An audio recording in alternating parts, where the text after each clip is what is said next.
concept alert. All right, today we're going to be talking about a concept called sacrifice versus compromise, right? So this is an interesting concept because most people think they're one and the same. They don't know that they're not, but they think they're one and the same. They think that they are doing one when most times they're doing another. What do I mean by that? So let's say that I come home today and my wife wants to make tacos. You know, she loves tacos. She wants to make tacos tonight. And I'm like, nah, I don't really want tacos. But I love her. So you know what? I'm going to eat tacos tonight and tomorrow we can get a burger, right? How many of you would say that that's a compromise? I'll give you time. If you said it's a compromise, you're wrong. It's a sacrifice. Why? Because I told you I don't really want to eat them. And I'm saying I'm going to eat them to please her, and then in turn, I'll do something I want later. See, a true compromise, both parties are meeting in the middle, and they're both coming away with something, but not all they want. So a true compromise in that situation would have been a pizza, right? Now, I don't want tacos, but we both like pizza. Let's go ahead and get it. See, when most people are in sacrificial relationships, what happens is they have been steadily sacrificing, thinking it's a compromise. And they get to a point where they back themselves all the way up that now they cannot sacrifice anymore. In their mind, they think they become uncompromising. But you haven't made a compromise yet. So now you're just sitting there and you're like, fuck, I got to argue about everything. So many relationships end at that point of no return because you cannot take another step back.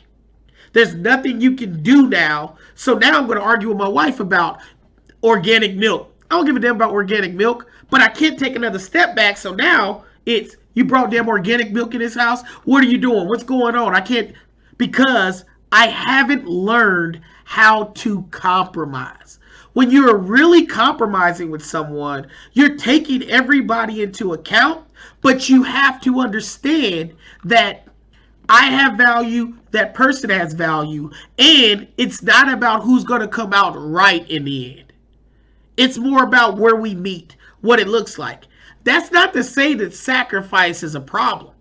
Sacrifice only becomes a problem when you start doing it for others. Now, this is going to be kind of revolutionary for some of you, right? But damn, David, sacrifice isn't it's for other people. That's why I make that sacrifice. No, they benefit from it, but true sacrifice, you're going to be in the picture, right? I have 4 beautiful kids, and my set of twins, they're young. They're 6. And let's say one of them runs out to the street, right?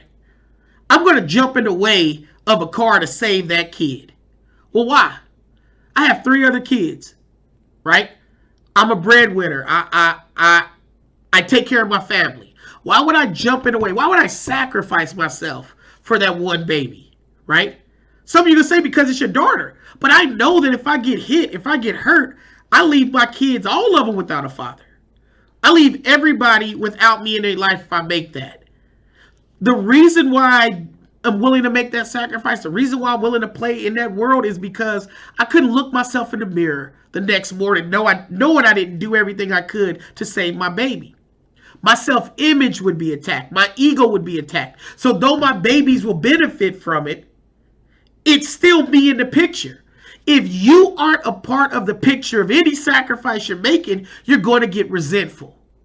And when people become resentful, they start to bring up all those things that you thought was a compromise. They start to say, well, no, I could have had a promising career, but I gave it up for you to raise these damn kids. Or no, I really wanted to be an astronaut, but you got pregnant, so I had to go ahead and work at Jiffy Lube. Like, you're going to find all these different things come out because if you're not actually learning how to compromise within your relationship, within yourself, then everything becomes sacrificial.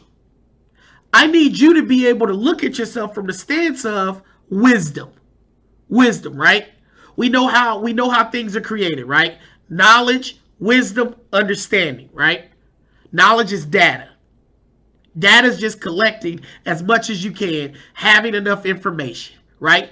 Wisdom is the application of that data, right? So there are people in this world that are arguing because they're data hounds, but they don't have any damn wisdom.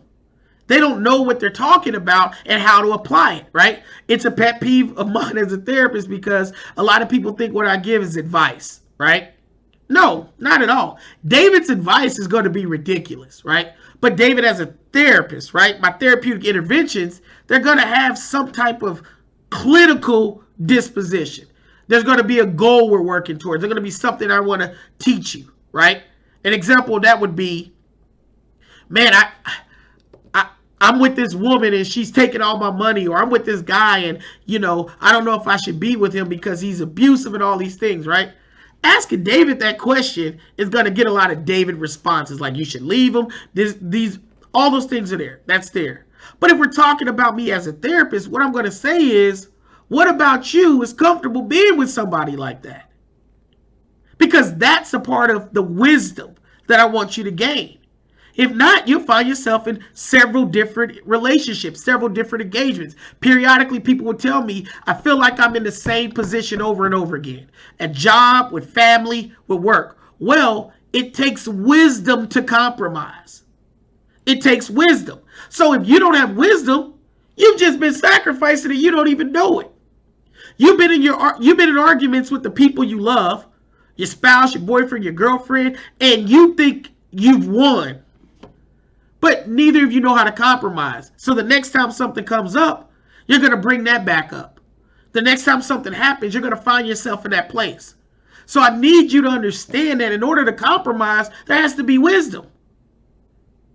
I can compromise if I'm using wisdom. If I'm in a sacrificial place, I'll continue to make the same decisions over and over again. I'll continue to be in that place, and I'll find that resentment, anger, frustration, annoyance start to be a part of what's in my life.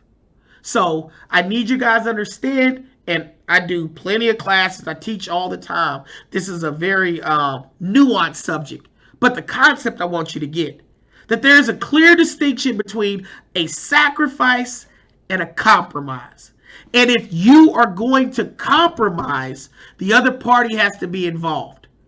But so do you. So do you. If you're not a part of the solution, it is not a compromise. If you keep placing yourself second, it's not a compromise. All right? See you next time, people.